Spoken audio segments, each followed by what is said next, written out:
এয়া কি ধৰিব পাৰিছেনে বাৰু? এয়া হৈছে কচু ভাজি মচন্দৰী দি কচু ভাজিছোঁ। আনফালে আকৌ এয়া ভাত প্ৰেছাৰ কুকাৰ এখনত হৈ গ'ল। এয়া গুটি আলু ফ্ৰাই কৰিলোঁ। আনফালে এয়া কেৰাহী পাতিছোঁ দালি চাম্বাৰ দিবলৈ, আৰু আপোনালোকক মই দেখাই আছোঁ। এতিয়া সময় চাওক, কি বুজিলে বাৰু? এয়া হৈ গ'ল, এয়া দেখিছে নহয় সময়, এয়া হৈ গ'ল, এয়া হৈ গ'ল,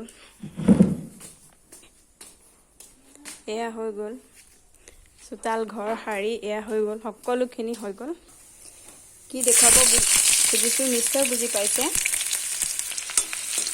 আমাৰ গৃহিণী জীৱন খুব সহজ বুলি ভাবে।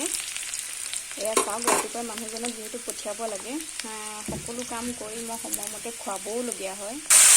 গতিকে নাভাবিব অকল মোবাইলটো তেতিয়া লাগি থাকি যদি অকণমান ভিডিঅ' আপোনালোকক দিওঁ, কিবা এটা ভাল লাগে দিয়কচোন। ভাল লগা কামবিলাক কৰিলে জীৱনটো সহজ হৈ পৰে মই ভাবোঁ। এনেকৈ আমি দিনটোলৈ সাজু হ'ব লাগে। দিনটোতো অজস্ৰ কাম আছেই। এয়া ৰাতিপুৱা 8টা বাজি 10-15 মিনিটতে ইমানখিনি কাম মোৰ এতিয়ালৈ হৈছে।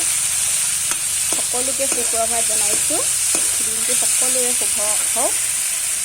এনেকৈ আজি আপোনালোকৰ লগত কথা পাতি মই ভাত বনালোঁ।